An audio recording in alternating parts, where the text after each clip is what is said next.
this talk titled Teaching, Knowing, Doing. Willem Foster, did I pronounce correctly? Flusser, I think. Flusser. Ongogi Thiongo and Decoloniality by Frank Curioris, a colleague who has come from the Department of Sociology and Center for Critical Gender Studies at American University of Central Asia in Bishkek, Kyrgyzstan. Kyrgyzstan, yes. And all the way from Kyrgyzstan. Thank you so much for coming. So, and as I already shared with some of you, Frank was supposed to come here in December for our research symposium, and he had sent this paper actually as a proposal for presentation at the symposium, but unfortunately he couldn't come, but he was really awesome in writing to me that I am planning to visit to India sometime in the new year, and if I'm there, I'll definitely love to come over to Jindal to present the paper, which I couldn't during the symposium.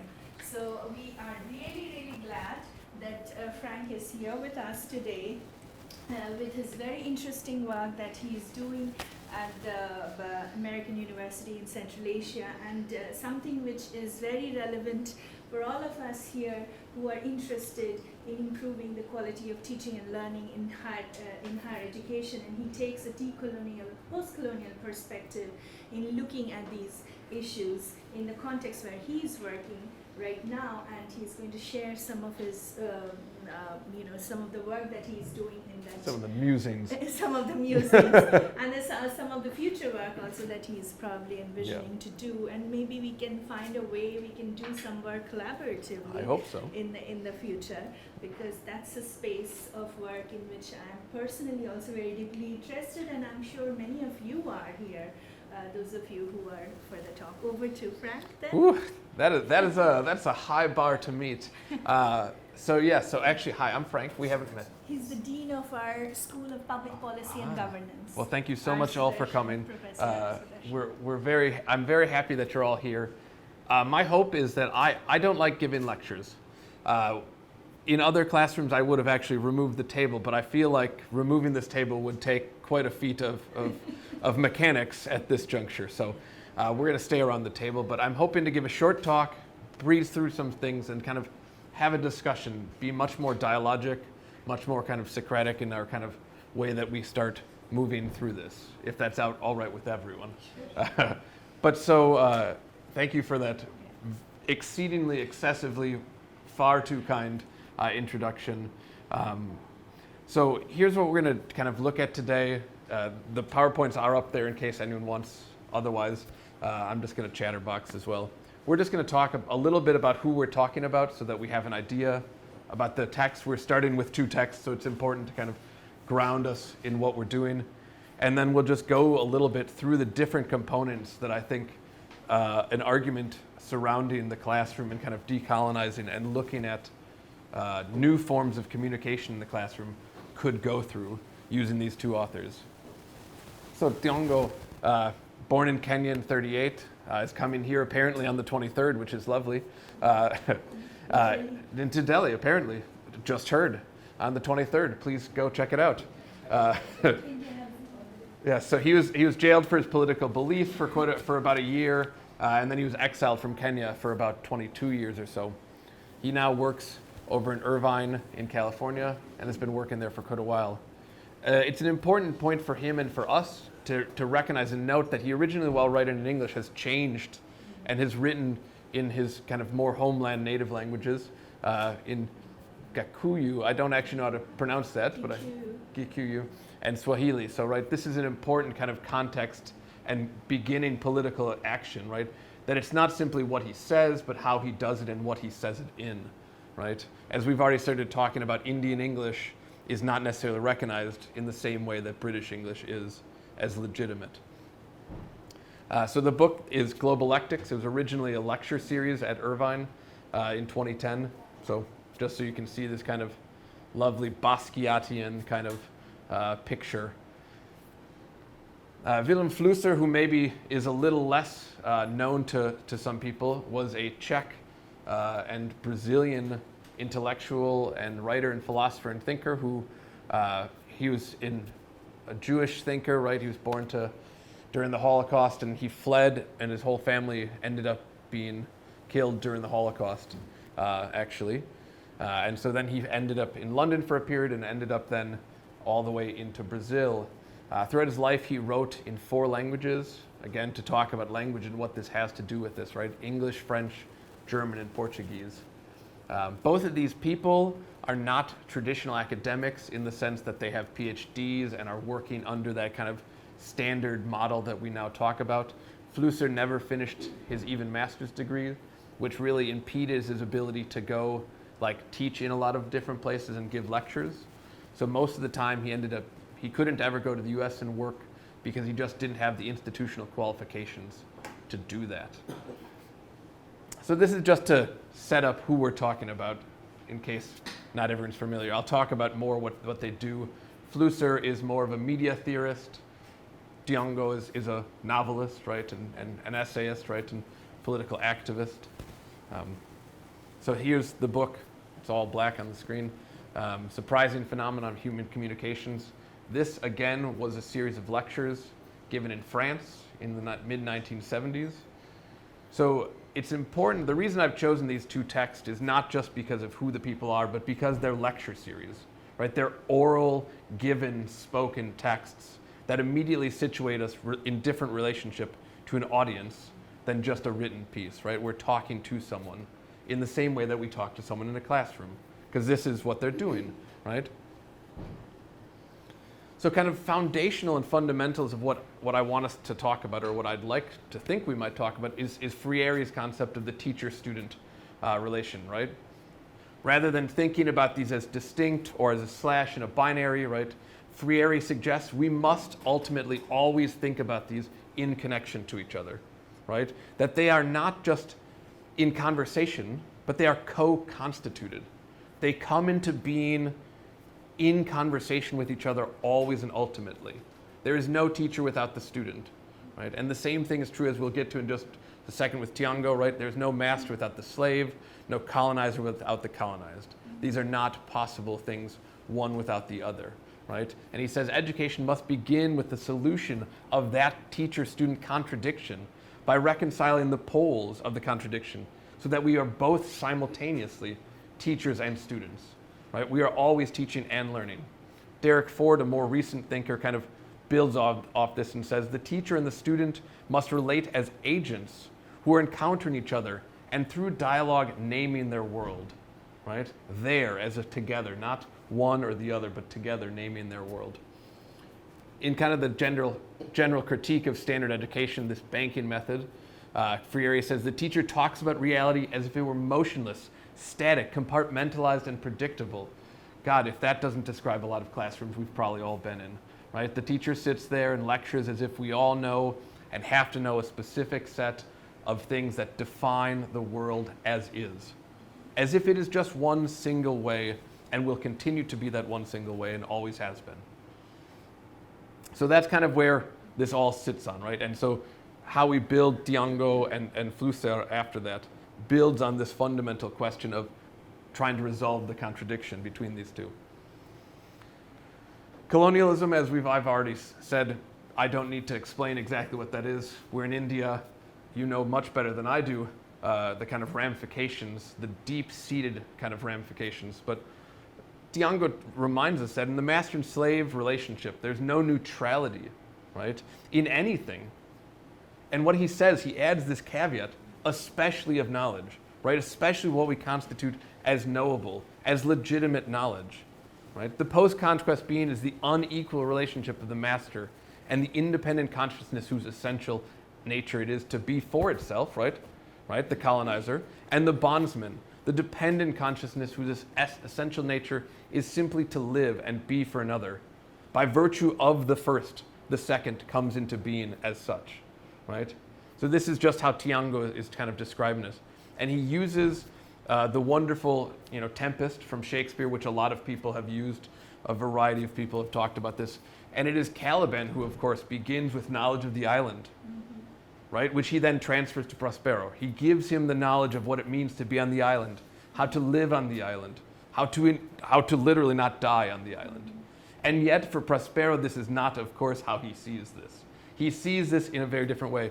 And he says, when they first met, he now tells Caliban, you did not know yourself. Your language was mere babble. I gave you purpose. I mean, it's just so vastly offensive. But yet, this is how that relationship is set up. The language was babble. You spoke. Caliban's response to that is nice. What? Caliban's response to that is nice. And I learned your language to be cursive. Right? The empire writes back. Curses back. Curses back. Curses writes back and curses back. We should always curse back at many, many people. Absolutely. Right? And so this is... right? This is how it's set up, right? Because now, but he has to even curse back in the form and the language upon which he's been given. So right now what we're doing is I have to tell you go fuck yourself in the language that you've taught me how to do that. Because what that requires is you taught me how to go fuck myself first, right? Like it would not be possible really without that first thing, right? And so this is where Tiango continues this, right? That this process of colonization, the master has the monopoly on education. And here he expands that and tells us explicitly the content, form, space, and the order of its delivery. Each of these elements constitute what it means to be in an educational classroom in a really direct fashion, right? It's not just what we teach or who we teach, how we teach it, the order we teach it, the space upon which it takes, right? The format that we are forced into, right? Sitting in 75-minute lectures is not necessarily something that everyone around the world thought to themselves, you know, that's exactly how I learned as a child. My mother sat me down for 75-minute lectures and taught me in that exact explicit format, right? And yet we sit children down in that way in schools all over the world now. The spatial and temporal organization of knowledge can be an expression of power relationship, consciously or unconsciously, right? Fine, we didn't consciously put you in this box, and yet still we have put you in boxes. Mm-hmm. So this is the kind of colonizing aspect of education. And for Tiango, right, we need to move away from this. And so when he was, you know, he uses this example, another example, since he's a literary scholar, he uses close readings and he uses literary texts. So I am always astounded to read his examples because he's such a fine reader of texts, and I am not a literary scholar, so I'm always just impeccably impressed, right? So he talks about Crusoe and Robinson Crusoe, which I've read, but he talks about how the power over Friday, this person, again, who he gives a name to, basically, right, is not simply based on violence, right, on the gun, on his ability to control things, but on his organization and delivery of education, how he delivers the education, how he is a part of the definition of this relationship between Crusoe and Friday, right? So to just give another example.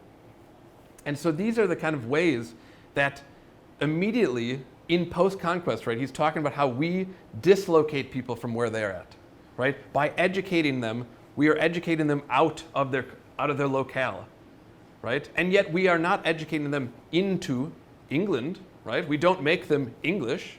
We just educate them out of India, for example, or out of a variety of other places. Pick any of a number of places, right? So all we do is we just make them dislocated beings without a locale, without a space, right? So true.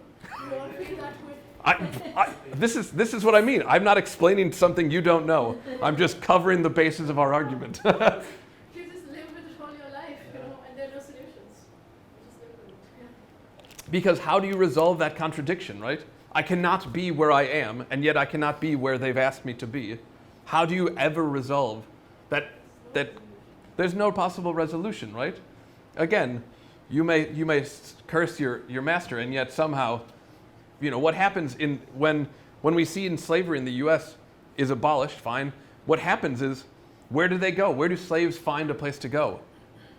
Well, now, fine, you can come back and work for me. Now I'm going to pay you nothing. Now I'm going to make you a slave to being poor, to working so that you might die of hunger, right? I'm just making you a slave to a different master. I'm not removing slavery, right? So this is kind of this setup of colonialism, right? How this is integrated, interrogated through educational components, which, as we've said, you all know significantly better than I do. Right? And so for Tiango, he talks about the way that one of the ways to do this is to decolonize the curriculum, right? He wrote this letter with a number of his colleagues and asked for the English literature department at his university in Kenya to be just changed to be called literature department, right? And people were vastly against this. He had to meet with all the higher ups of the senior administration because to suggest that we just call it literature is to suggest that English literature itself is not just literature, that something else might in fact be literary. And that's a scandalous proposition at that time in, I think, the mid-60s or the early, was it late 50s?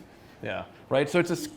Even as late as in the 90s in Calcutta, when I was studying, English literature was very much, it's like British English literature. In fact, some of my teachers in Calcutta, and quite interestingly, they were also some faculty who had returned from the US after PhDs or Fulbright and all. They kind of took leadership for the first time to introduce post-colonial literature, Indian writing in English, American literature. But when we were in college, it was very much, it's like Victorian, British, So it's the entire English literature curriculum itself was just British literature. There was, and we were Old English, Medieval English, Elizabethan English, Victorian English, and that's where it stops. It doesn't move beyond that, And it was only when we were doing our masters and MPhil, and slowly these changes were, and as late as in the late 90s, this was happening in Calcutta, as late as that. And that's when we first started questioning and thinking in different ways that why is the English department curriculum has been like this for so long? Yeah, what does Chaucer have to do with the Indian condition? Right? Like what does Chaucer honestly have to do with that? Yeah. So when you say that Tiango says that the curriculum should be decolonized, is it really a proposition that can be fulfilled? I find it too idealistic or impossible, because what do you mean? Like, I'll give an example in my teaching. So I teach law, and so I teach international law. International law itself is the creation of Europe. Fine. So I thought that I should include Indian writers who have written on it. Yes. Of course, we teach in English, so those Indian writers have written in English, and we are educated in India and in a completely different mindset, disconnected with our reality. Right? So I put in those articles, and the students tell me, oh yes, there's a strong third world focus. For them it's because that third world focus is something they've studied in Western writings. Yes. So I put that.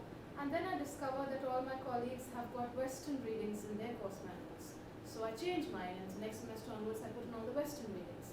And that silences the students. They're happy, they're fine with that. Oh, when they say, you have a strong third world focus, that's a critique.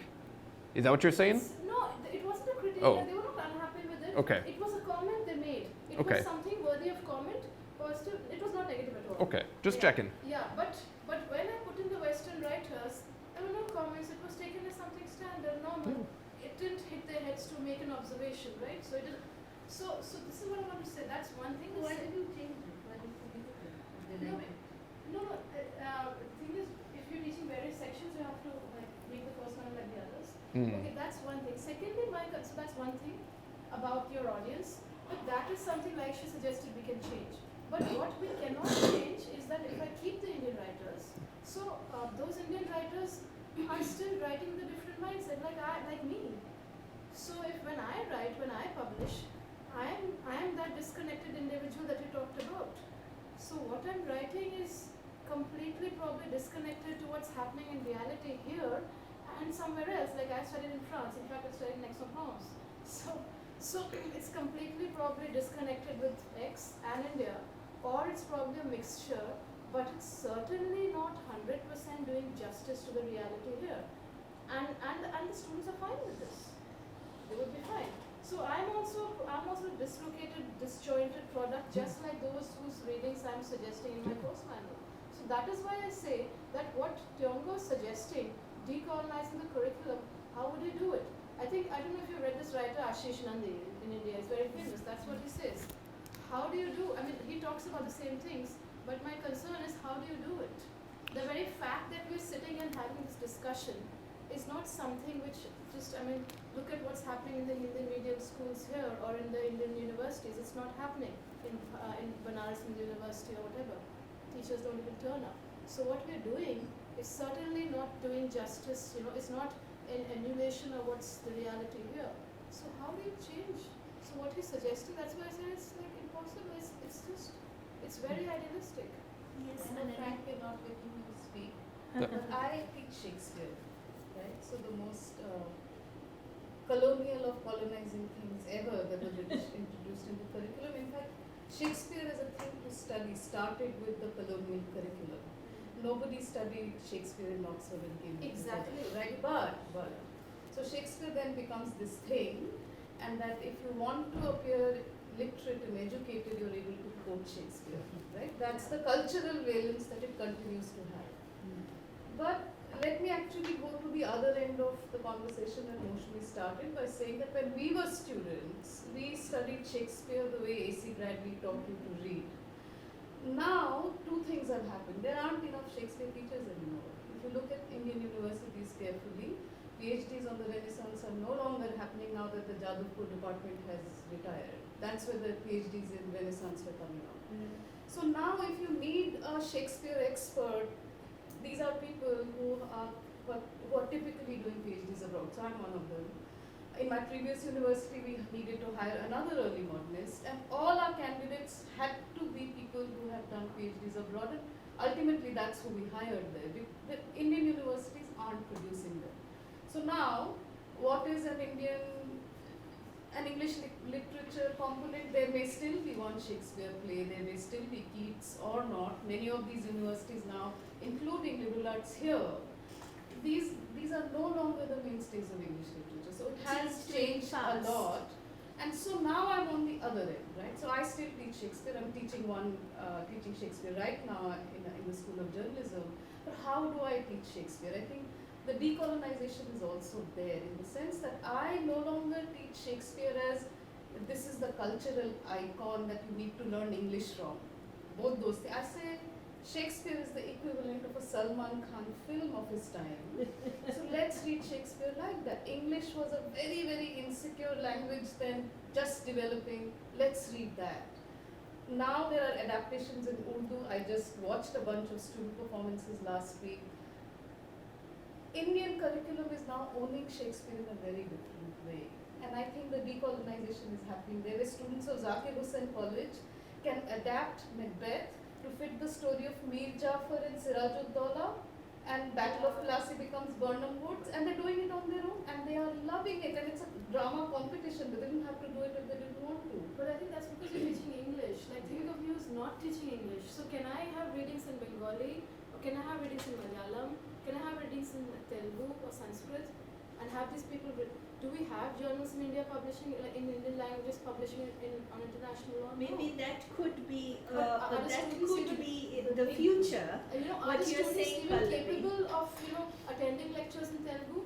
So because we've chosen to like Englishize or Anglicize our language of instruction, so so there are problems in what he's saying. I don't think that what he's saying can really be implemented. So- I find it problematic currently. In the Oh, future, sure. maybe. So let me give you an example. I think that's a great point, right? Owning someone does not mean that you have to read it the same way, right? Owning Shakespeare now is not the same thing that we taught him before. I'll give you an example, right, of something that I do think is trying to decolonize and doing the question that you just asked about language, right? So in Mauritius and in Rwanda, they've just opened up the African Leadership University and the African Leadership Academy, right? It's just two different campuses of the same school. Their primary language of instruction, like here, is English, right? Now, there's nothing African about English, let's just be really clear about that. But in every class, right, throughout the semester, students present on readings in a different language, in variety of languages, right? So in Africa, there's something like 600 languages. There's some massive number, right? Some huge, huge number. No one in the class is going to know all of those, right? But yet still, what they say is then, okay, great. Take the student who knows one of those languages and have them teach the class something about that text, right? It still has to be taught in English, but everyone has to look at the text in its original language, everyone is forced to say, I can't read this. This is meaningless to me. And the admission of that immediately puts us at a different position, right? Except for this one student. And they go throughout the semester and they'll do this with a variety of texts of whatever languages in the classroom people speak. So when you say, can we teach something on Bengali? Yes, why not? Right? People have written on international law in Bengali, right? No one has written in Bengali about. That's my problem. So here is the thing. So I, for example, wanted to publish an international law in Hindi. Okay. There's no way I can publish because there's no journal in Hindi in international law, even for that matter in law in our country, right? In Hindi or in English. Yeah, okay, but not in international. CSDs. So Ravi Karant might be interested. Okay, so He's one of so the the people doing vernacular. and the point is like I've even had colleagues here tell me. So when I discuss this issue with them, they said I teach WTO. So they're like, so what is WTO in Hindi? You teach what? WTO. So What? the World Trade Organization. So, A World War II. Yeah, okay, got it, so sorry. I have colleagues telling me this. So what is the WTO in Hindi? So I mean, so what I'm trying to say is that what you're saying, even if there are texts, like I mean, it's going to be very difficult to bring in that Mauritian culture here. Look, Africa and Asia are very different. It's not a surprise that Tiongo is African and not Asian, right? So culturally, Asia and Africa are very, very different. So I'm not trying to make a cultural comparison, to be clear. I'm just. So I'm just thinking that the idea that you've given is a great one, but I don't know if it's implementable here. But yes, that's an idea. It's just one possible idea, right? Asia and Africa are vast Very different different. spaces, right? But it's a brand new university, right? Yeah. But And even the older ones, like University of Witwatersrand, it's happening. Actually, Yes. like I don't know if you're in touch with Professor David Everett. He also works on the same issues as you. Okay. So he said that it's happening all across Africa. It is. I mean, Actually, all African students are demanding change in curriculums on the lines of what Tiongo has said. yes. But that is not happening in Asia. Asia is demanding changes on the lines of what Lord Macaulay had said. Right? So Do you know what happened in AUD recently, where the students there said they demanded that some of their classes are AUD doesn't give jobs. What's AUD? Ambedkar The point University. is that the point is this is happening. Ambedkar University. Students have I'll asked tell for you more courses about in Hindi. They've asked for tutoring in Hindi. So while it's not happening, Writing Center, they have boosted two of my faculty members who are bilingual scholars, one in Marathi, one in Hindi. So please talk to us. We're going to have a symposium on that as well. So, and to be clear, we should own the fact that it is difficult, and that it is super utopian, right? And it is challenging. But to say it's utopian, we need to caution against dismissal, right?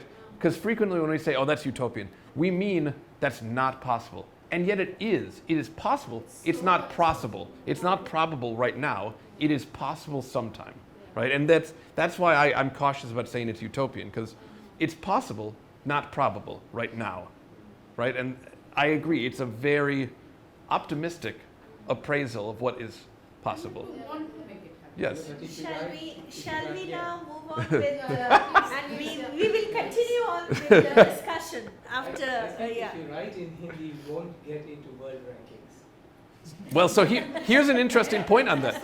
This is, listen. just hit the nail on the head. you Let, just hit the nail on the head. let me clarify Absolutely. something. So my university, We know it. my university is struggling with world rankings, right? We're at the top of our possible brackets until we increase our Scopus articles, right? I assume that's part of what you're talking about with world rankings, QS rankings, and Scopus, right? To be clear, to get into Scopus, there is a number of criteria, right? One of them, though, is not that the article is English, right? That's not one of the criteria. If you look at the criteria, the only thing that from a language standpoint that's true is the title and abstract need to be in English. That is it. So I urge everyone, and I'm currently trying to figure out how to do this at my university, start your own journal. Just do everything in whatever language you decide you'd like to. Make it 20 different languages for all that makes sense, right? If you have an editorial board that can manage that, do 20 different languages, and then just have the abstract in the original language and in English. Well, International Association of Sociology does that, right? They do that. Oh my Yeah, gosh, they yeah, publish yeah. in, Michael Burroway makes sure that they publish their blog and journal in 7 or 20 languages. International Association of sociology, Mhm. yeah, Yeah. I know Burave's work very well, and they Yeah. have been doing it for a while now. Yes. So it is possible to do this and be world ranking, because I get the need, and I literally just submitted. You have to look outside regular volume. Yeah. So do you know it's to open? Sorry, this is possibly tangent. To put together an open access journal is free, right? The platform is free. The only thing you need is a web domain, right? To get ranked in Scopus, all you need to do, it's free to apply. All you need to do is meet 1, 2, 3, these easy criteria, and then be in existence, publishing regularly, once a year, twice a year, just whatever the regular is for your journal, for 2 years. At that point, you can apply.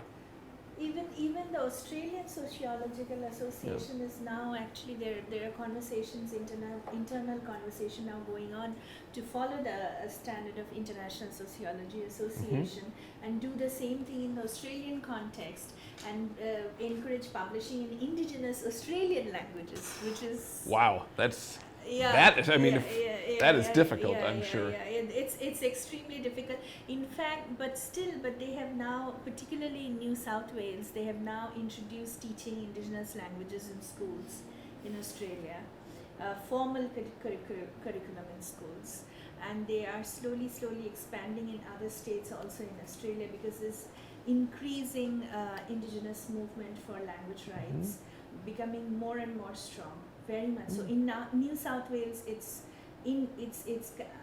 completely it's happening, and it's But then the kids who go to school, that is the audience. So I mean, the kids then know the language, right? If the teachers want to teach in the religious language, the kids know it.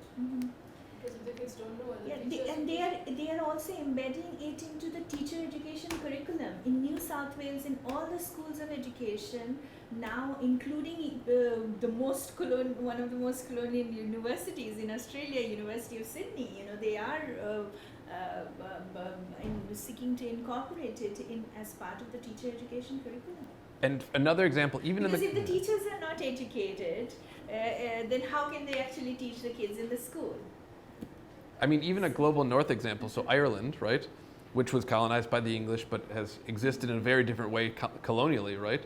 But in the past 40 years, to be a primary school teacher, you need to speak Gaelic or Irish. You need to.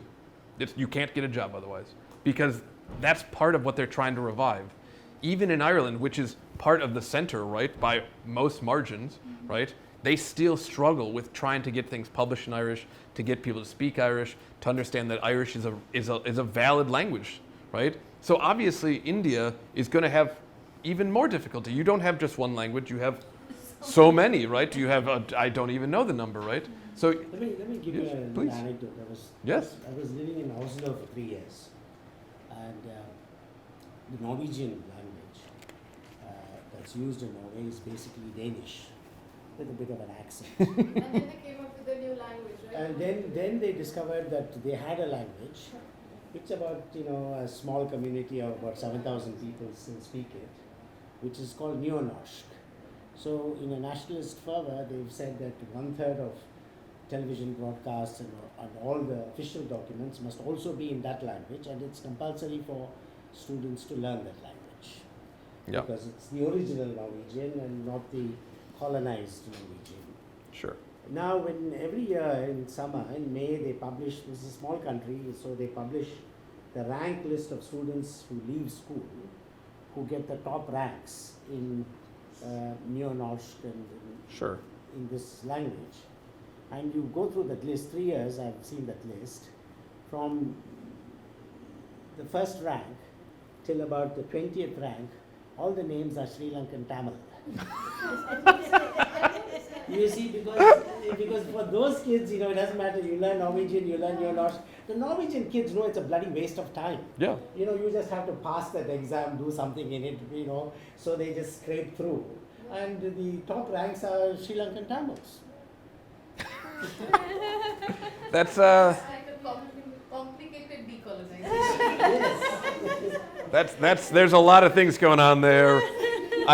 I mean, the colony colonizing the recolonized of wow, many things happening in that anecdote. I think in Hong Kong also the colonization aspect has shown itself in a different way. When when it was a British colony, there was a resistance on the part of the general public to speak in English. Just resistance. And the standard of English used to be quite poor because they thought this is the language of the oppressors, so we don't want to learn that language. As soon as it was handed over to China, suddenly the standards of English, their proficiency has increased, it has improved. They're all speaking good English, even the fruit vendor can speak English now. And so, No one said that decolonizing wasn't a funny endeavor. Let's be really honest. Humor is everything. yeah, but one thing about the Chinese is that sometimes when they think of English language, written or spoken language, they construct the sentence in Chinese and then they translate it into English. So sometimes that has difficulties and it results in kind of humorous, funny kind of language. So that's what they do. If you Of course, want it's some again changing. amusement and humor, you should use Google Translate. Oh. And it really is very funny. What's your point about how many languages we have and therefore it's more problematic for us? Like for example, if you look at Algeria, what they did after the French colonization, they Arabized everything. So the older generation knows French, but and they don't know any Arabic because the French are not allowed. And the younger generation knows Arabic and speaks French, Yeah. because they watch movies or whatever. But they could do it because, as you said, they have one language. For us, it's going to be much more difficult. So I mean, so what I'll say is, right, there's a ton of different situations, right? so And we can look at how, so Kyrgyzstan is a great example of linguistic mishmash of things. So they speak Kyrgyz, which is a Turkic language, right? Turkish was originally written in Arabic script, right? And so what happened is, though, it was written in Arabic script, and then a number of things happened. Turkish changed to more Latin script, and then Kyrgyz changed to Latin script. The Russians invaded shortly after, and so then they changed it into Cyrillic. So Kyrgyz, the same language, is also not the same language. It was 3 languages, because to read that it's not possible. You don't just adopt the script of another language, you adopt the idea. So language is a whole world view. Exactly. So when you write, for example, now we have people writing English words in Hindi, mobile phone and everything, and so with that comes another view of life, So you don't just change script. Yes. Oh, I mean, we can just stop. I'll just close the computer, really. This is all right. I'm sure Frank is really enjoying, because he really enjoys this kind of, Yes. as he said very beginning, more dialogic. Letting you off this easy. Okay, fine. I'll continue, right? Because we'll continue. Because Yeah, so dialogue. thankfully, the next part is about how we communicate, right? Because Flusser is talking about communication, right? And he's talking about these exact type of issues. And what he says that I think is absolutely interesting, communication between identical repertoires of knowledge is completely redundant, right? And impossible between things that share nothing, right? Because communication then is entirely just noise. It means nothing, right? Because what happens if we speak none of the same language, right? He gives this example of himself in a Chinese Red Guard, right? If he goes to China at that time and meets a Red Guard, they don't speak the same language, they don't have any shared cultural heritage, they don't know the same food, they don't know anything, right? And it's nearly impossible at that point to communicate much of anything beyond basics, I'm hungry and I need to go to the bathroom maybe, right? Which you can communicate in most languages if you try hard enough, right? But what he says is that the strategy for us should be to find an optimum, right? Between a maximum of information that we are gaining with a minimum of redundancy that is necessary to still be able to communicate. So how is it, whether linguistically, culturally, socially, that we're able to build this? That's the question that I think we're kind of we were working through here, asking questions about how do we resolve this not being completely identical and just sharing information within our own kind of noise bubble, right? Which happens if we just talk in ourselves, but also how do we communicate with others who are not quite ourselves, right? Without necessarily just making it just completely noisy, right? And so he talks about the way that part of that he's dealing with, because he is again talking related to fascism. So he uses discourse as a word related to fascism and to Nazism, right? As Klaus Thuwelt talks about, right, very deeply. And he talks about that discourse by making public things, right, private, actually depoliticizes them, right? Which is part of what we were talking about with colonialism, right? We try and decolonialize, or we try and colonialize things and make it neutral.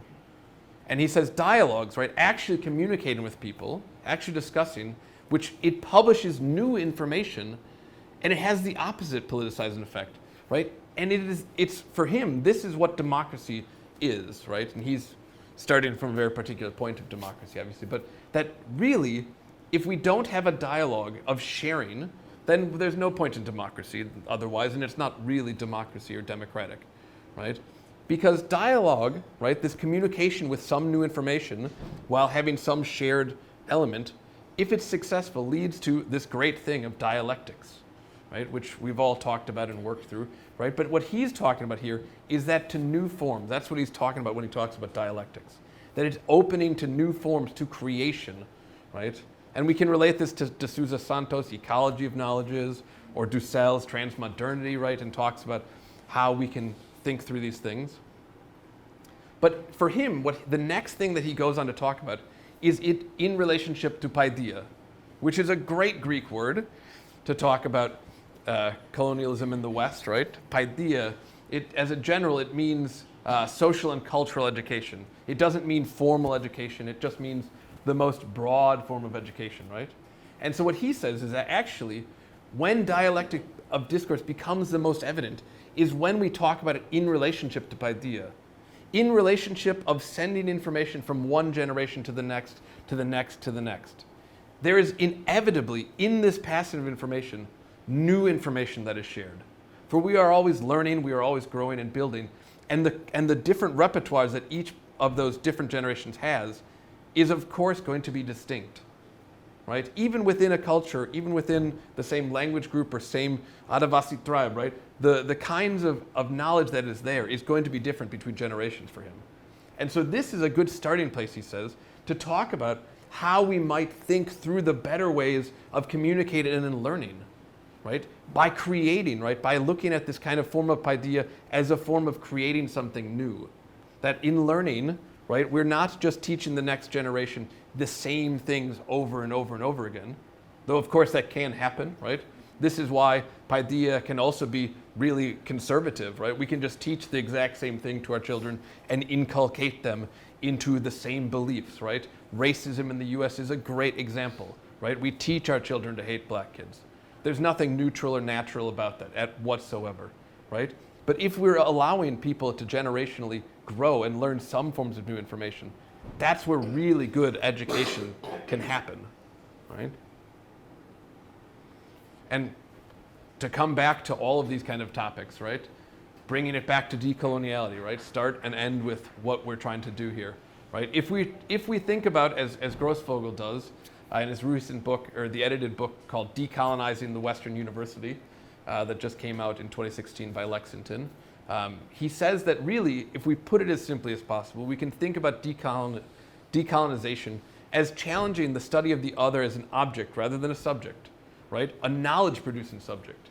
If we all think, right, that we can produce knowledge, that everyone, every person in the world, every human of every age, right, because let's put this in conversation to paideia, to this generational thing, has the ability to produce knowledge. New knowledge is being produced by everyone, not simply by one person or one culture or one language or one group, right?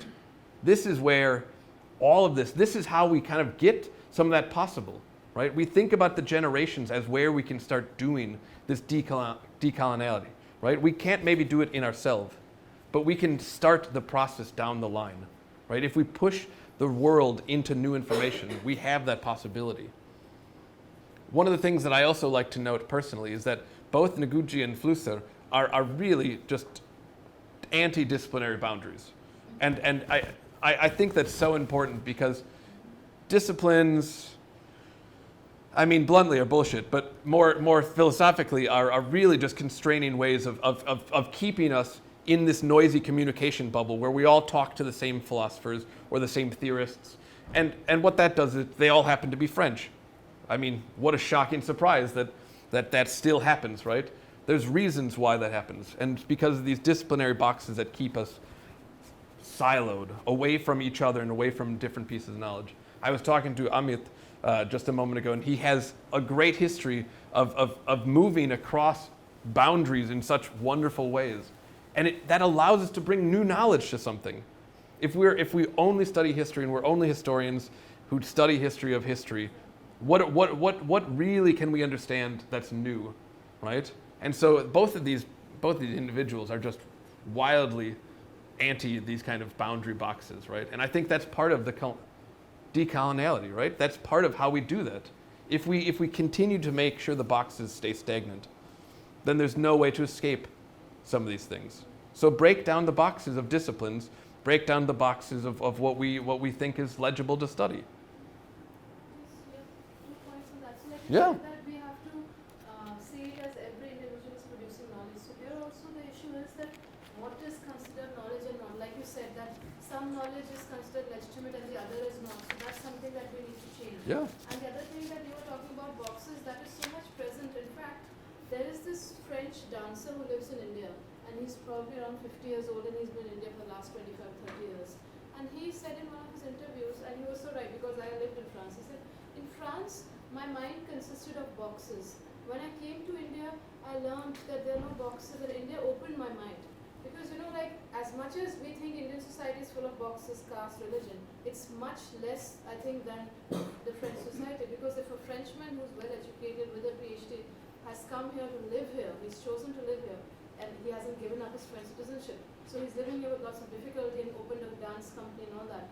And he says there would be some sense in it, and he's right.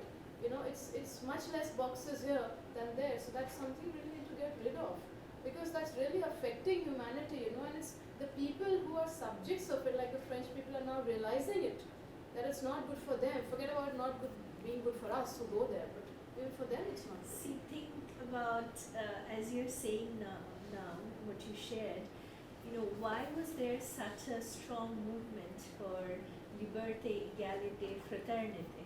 But There the were movement has- obviously sociological reasons, Yeah, but even and we after know the the success history. of the movement, it's still boxes. So you can imagine how bad it was before the movement, right?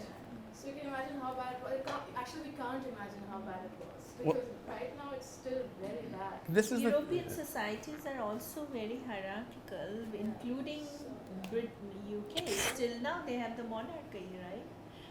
they have the monarchy, they have racism against pretty much everyone, For and example, when Angela Merkel got to the refugees, the Germans were interviewed, and so this one woman says, we don't know how there will be, what's going to happen, let's see.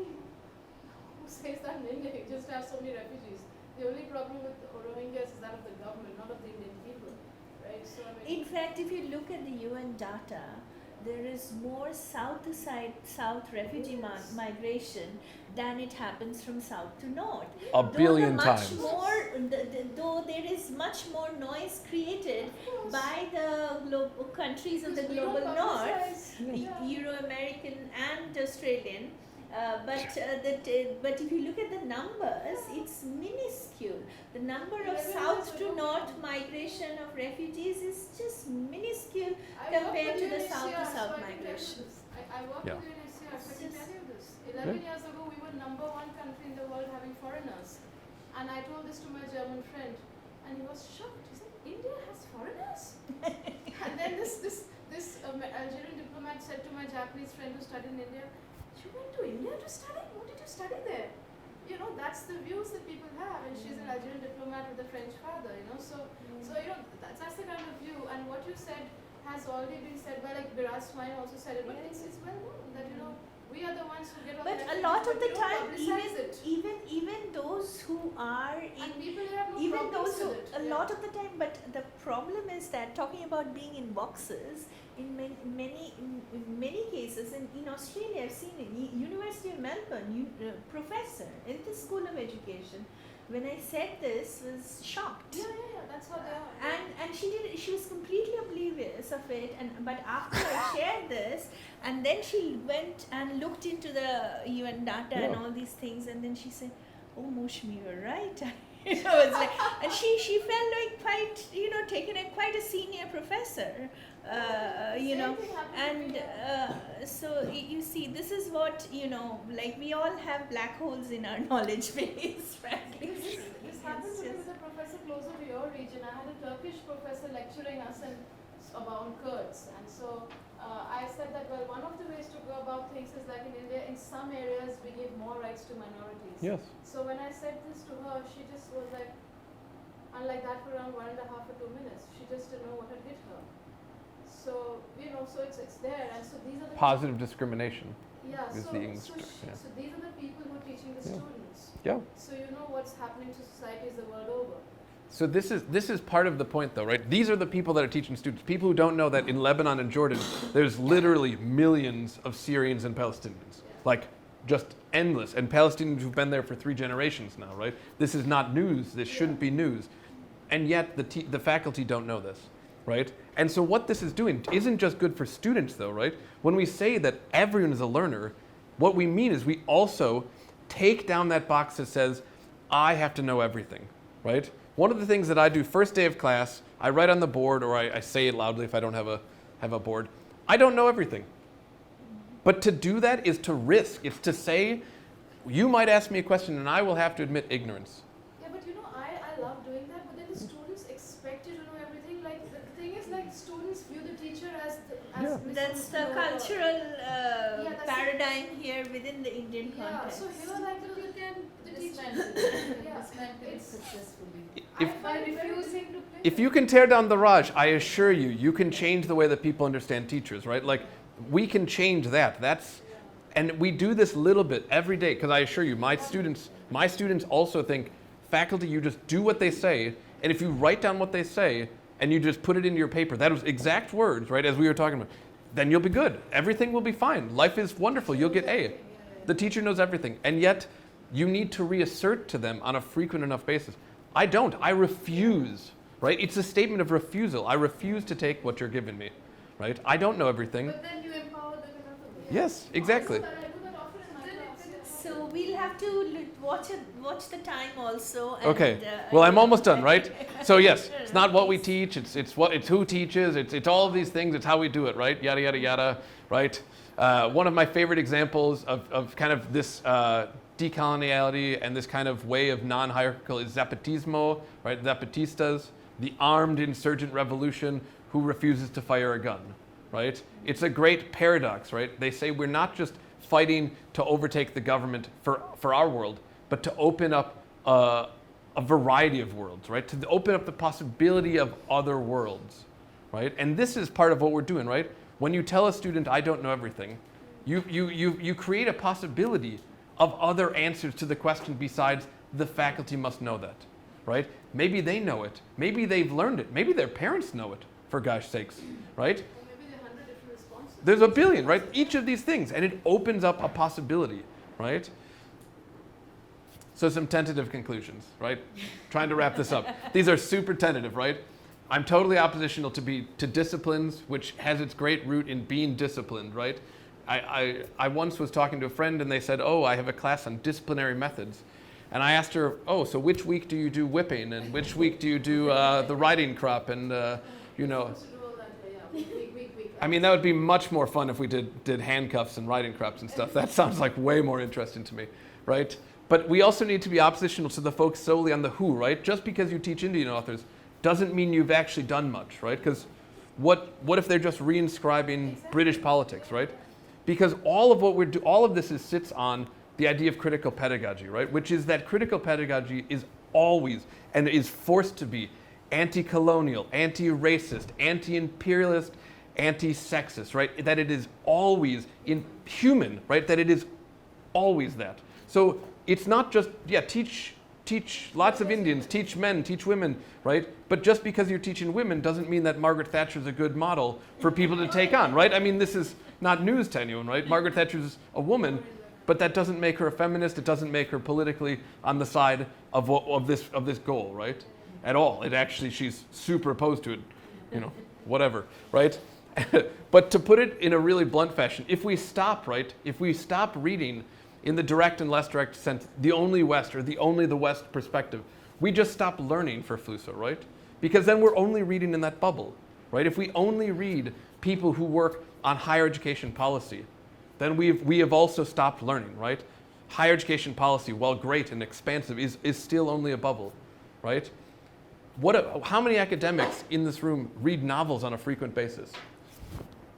Fuck yes. I mean, or I read short stories. Like Great. I'm reading Japanese Fiction of anything. folktales in French because I lost my Japanese. Yeah. But these are things that academics frequently we forget to do. We don't have enough time to do. We don't prioritize that, right? We have to. How do you take a break from reading by reading? Exactly. That's But exactly. well, I mean that's a good question. That's but Which is the reason why it does. right. It doesn't really work, right? But it's sometimes a good way of adding and escaping, right? Because it's a totally different perspective.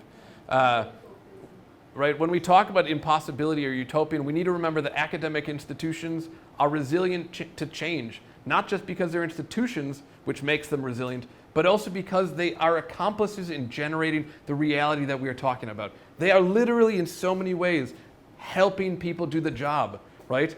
When you look at the invasion of Tibet, one of the first things that China did was it banned Tibetan, right? As we know very well here again, and they took over all the schools, and they took over the curriculum.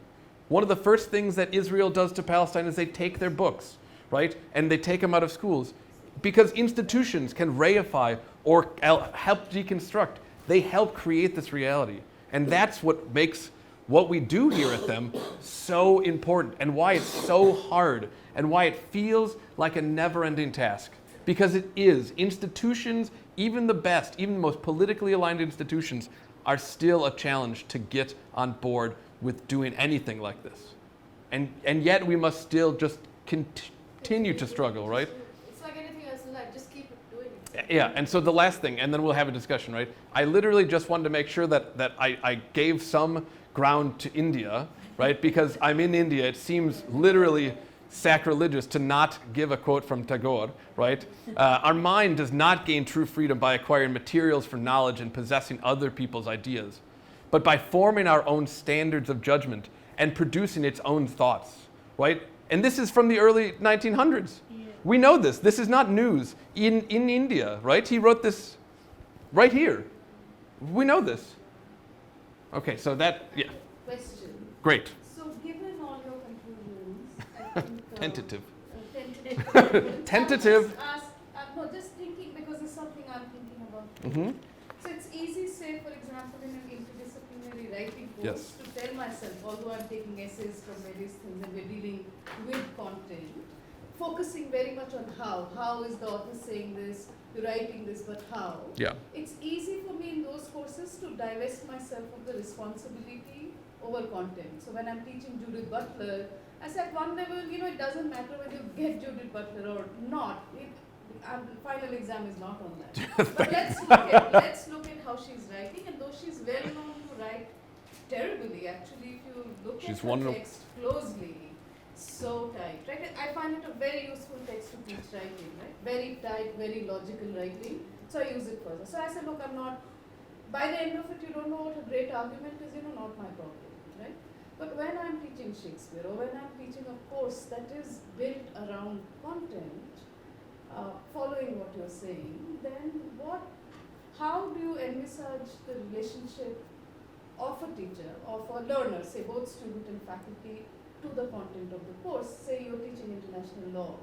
Mm-hmm. Are you teaching information? Are you teaching content? What are you doing with content coming from this method, coming from this place? So I'll tell you one of the ways that I did it last semester.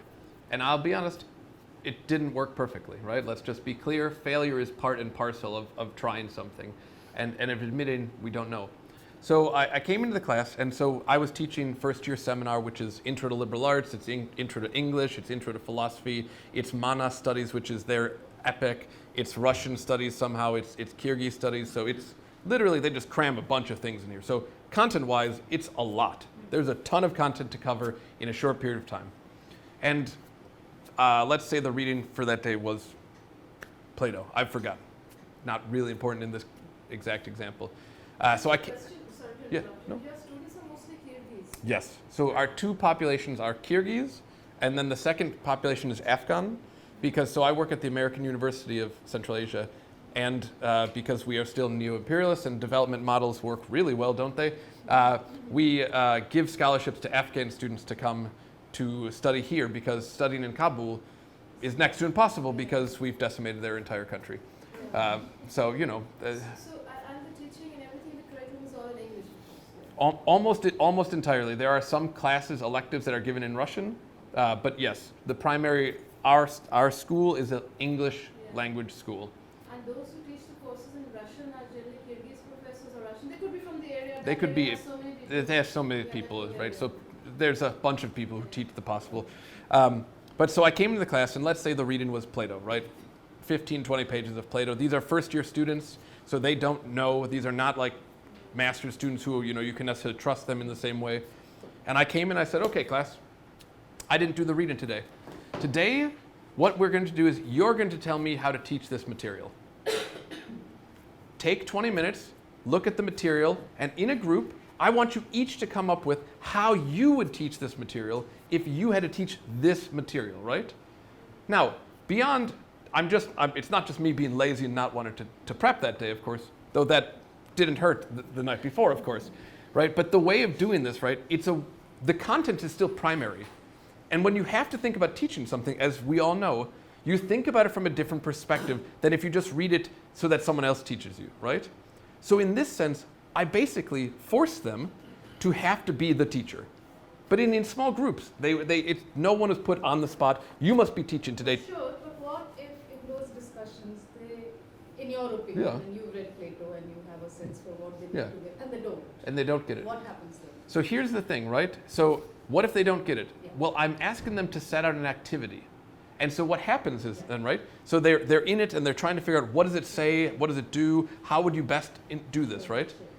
And then you go around, right? And this is classroom management 101. Sure. Oh, what are you kind of starting to pull together, right? Because this is a 20-minute to 40-minute prep time so that they have this. What are you working on? Oh, we're thinking about this. Why? Right? And so you Oh, so that's a good day. Now, using this pedagogy Yes. also, at the end of 1.5 hours, they just did not get they it. didn't get Are anything. you going to tell them what it is, or are you going to say, well, keep figuring it out if you didn't get it, but you engaged your head with the material, with how to read. But you know, in my mind, I know you still didn't get the point. Are you going to let it go? In a writing course, I can. Yes. But when I'm teaching Foucault or when I'm teaching Plato, can I say they didn't get it, but doesn't matter? I'm not going to tell them what it is, because telling would be the banking system. So what would you do in a situation like this? I've done both with mixed results. So I've said, well, they've asked questions at the end and I said, I'm not going to tell you. And they've come back the next day and they've looked up something and they're like, well, what do you think about these answers? I said, what do you think about those answers? Well, I think this one doesn't make any sense. Yeah, you're right, that makes no sense. Plato didn't have a cell phone. Why would he answer that question that way, right? And so it takes time, right? Any of these things take more time than banking method.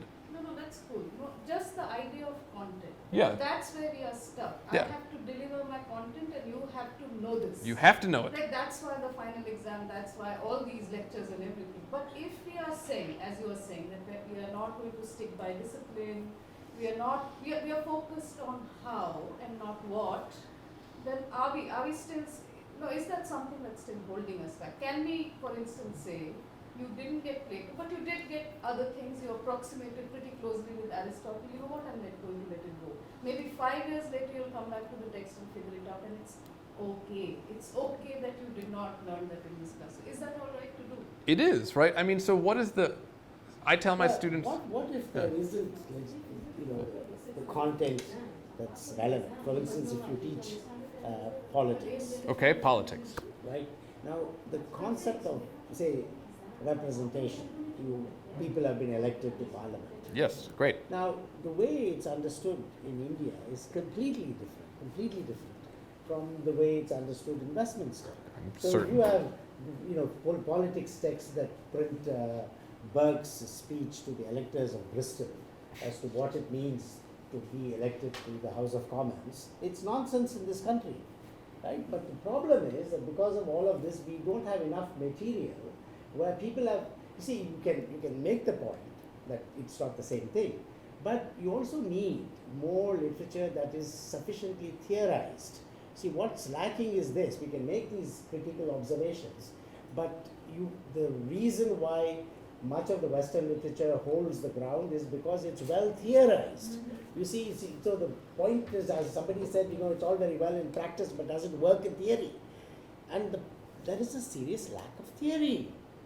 Where does that come from?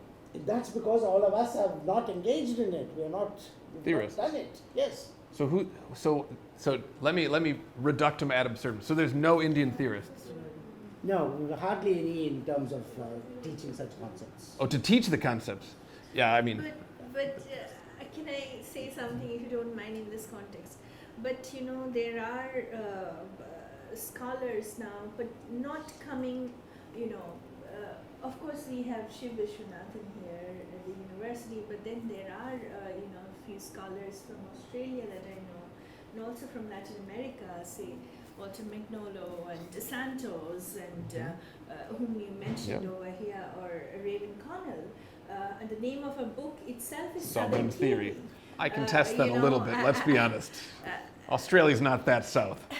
Let's be really honest, okay, people? And I have heard Raven several times and interacted with her. She also acknowledges that openly in her critique, and she says that when she talks about Southern theory, even within the Australian context, she's talking from the margins, from the even if you look at the cover of her book, it's indigenous art. Yep.